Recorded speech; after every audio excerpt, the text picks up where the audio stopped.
రామకుప్పం మండలం బందార్లపల్లి గ్రామ పంచాయతీ ప్రజలందరికీ పేరు పేరున నమస్కారాలు. మన ముఖ్యమంత్రి వర్యులు మన ప్రీతం నేత మాన్యశ్రీ నారా చంద్రబాబు నాయుడు గారి ఆదేశానుసారం రేపు అనగా బుధవారం ఉదయం బందార్లపల్లి గ్రామంలో ప్రజా దర్బార్ కార్యక్రమాన్ని నిర్వహించాలని ఆదేశించడమైనది.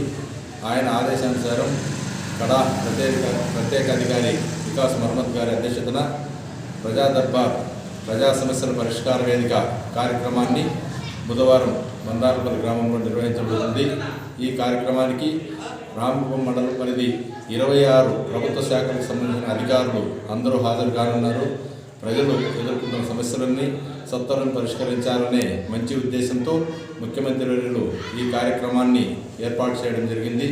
ప్రజలు తాగునీటి సమస్య కానీ, పక్కా ఇండ్లు కానీ, ఇంటి బిల్లులు కానీ, పెండింగ్లో ఉన్న మరి ఏ ఇతర సమస్యలున్నా పట్టాదారు పాస్ పుస్తకాలు కానీ, ల్యాండ్ సర్వే సమస్యలు కానీ, భూమి హక్కుపత్రాలు కానీ, ఇలాంటి ఏ సమస్యలున్నా, దారి సమస్యలున్నా, సిమెంట్ రోడ్లు కానీ, తార్ రోడ్లు ఇలా ఏ రకమైన సమస్యలున్నా నేరుగా వచ్చి అధికారులకి ఫిర్యాదులు అందిస్తే సత్వరం పరిష్కారమయ్యే సమస్యలను అక్కడిక్కడ పరిష్కారం చేయడం జరుగుతుంది.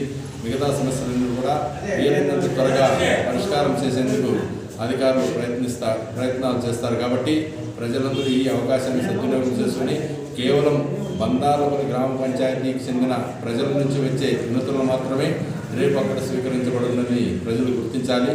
ప్రతి బుధవారం ఒక్కో గ్రామ పంచాయతీలో కడాపేడి ప్రత్యేక అధికారి అధ్యక్షతన ప్రజా దర్బార్ కార్యక్రమం జరుగుతుంది. కాబట్టి ప్రజలు ఆయా గ్రామ పంచాయతీలకి అధికారులు వచ్చినప్పుడు ఆయా పంచాయతీలకు సంబంధించిన ప్రజలు అక్కడనే సమస్యను తెలియజేయాలని కోరుతున్నాం.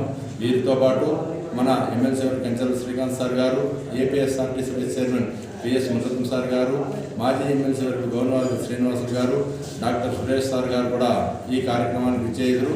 వీరితో పాటు రామకుప్పం మండలానికి చెందిన ముఖ్య నాయకులు, ప్రజాప్రతినిధులు అందరూ హాజరు కానున్నారు. కాబట్టి ప్రజలు ఈ అవకాశాన్ని సద్వినియోగం చేసుకోవాలని మరీ కోరుతున్నాం.